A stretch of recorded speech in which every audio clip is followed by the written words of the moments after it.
Então esse é um ponto que eu acho muito importante desse conto da Vassaliça, né? Que é a gente encontrar durante esse período de gestação essa boneca, né? Essa voz intuitiva, né? Que vai nos dizer por onde andar, por onde caminhar, né? É claro que a boneca, às vezes eu nunca vi a boneca na vida, nunca falei com a boneca na vida, então só de eu querer, tá, deixa eu falar com a boneca, a partir de hoje vou falar com a boneca, eu quero que ela me responda, né?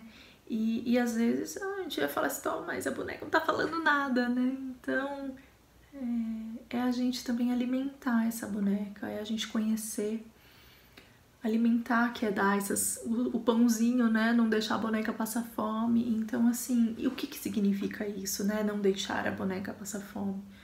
É a gente todo momento falar,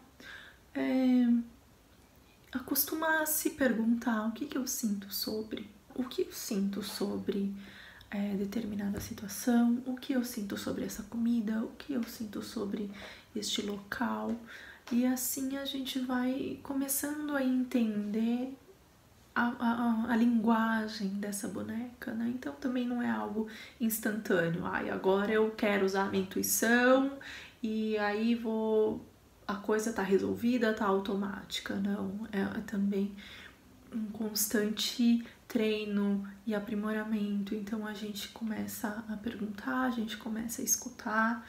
Muitas vezes a gente quer escutar uma coisa, escutar outra, ou às vezes a gente também fica confuso, mas e aí quando a gente traz realmente para o corpo, né? Quando a mente silencia, a gente consegue deixar a voz mental faladora, aquela que fala, e começa então a falar, nossa, tá, então deixa eu prestar mais atenção no meu corpo e ver o que ele tem a dizer. E aí o corpo, ele vai trazendo assim, vários momentos desse conto, a gente se depara com situações assim, né, de que a Vassaliça, ela tem que cumprir uma tarefa, por exemplo, né, de separar o estrume da semente de papoula.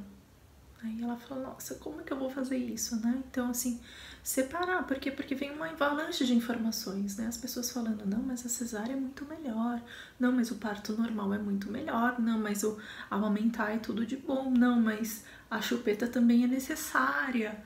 E então é uma avalanche de palpites, de informações, de ideias e conselhos e opiniões, né? Todo mundo tem uma opinião bem coerente e bem embasada para defender.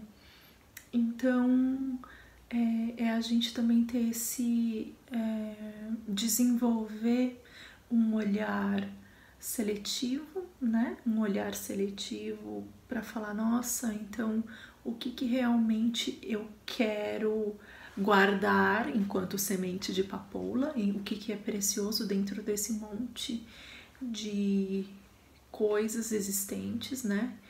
E o que eu quero trazer para mim e o que eu acho que não é necessário agora nesse momento, né? Então, fazer essa separação, ter esse discernimento, né? Mas um discernimento que não é assim, colocando essa força mental, né? Então, tanto é que as coisas se resolvem quando a boneca fala, vá dormir, deixa comigo. E aí, quando ela acorda, tá tudo já separado, né? Então, simbolicamente, arquetipicamente, o que isso nos traz?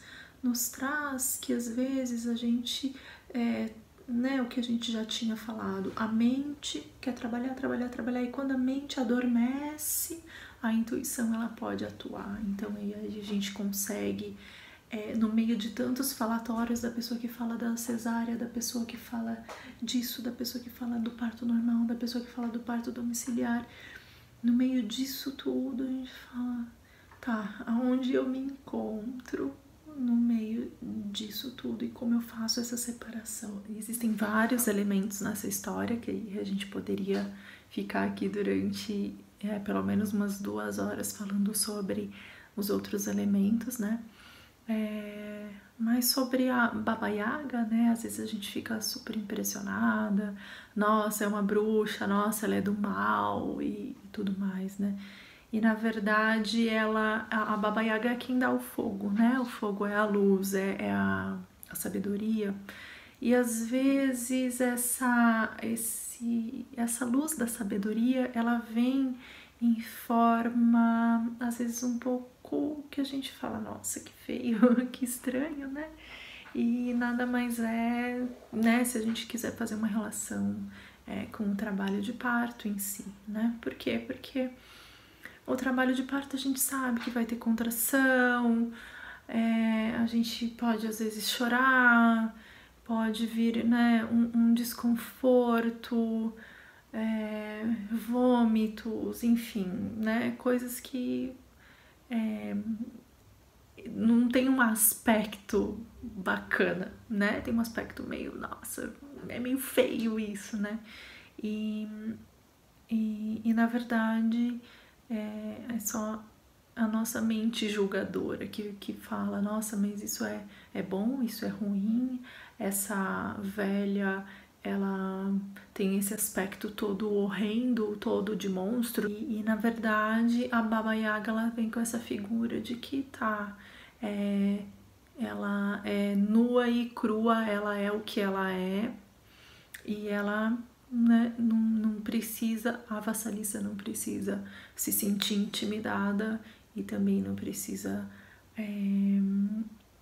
querer bajular, querer agradar. Ela simplesmente fala na neutralidade, ok, eu tô aqui porque eu tenho um objetivo, né?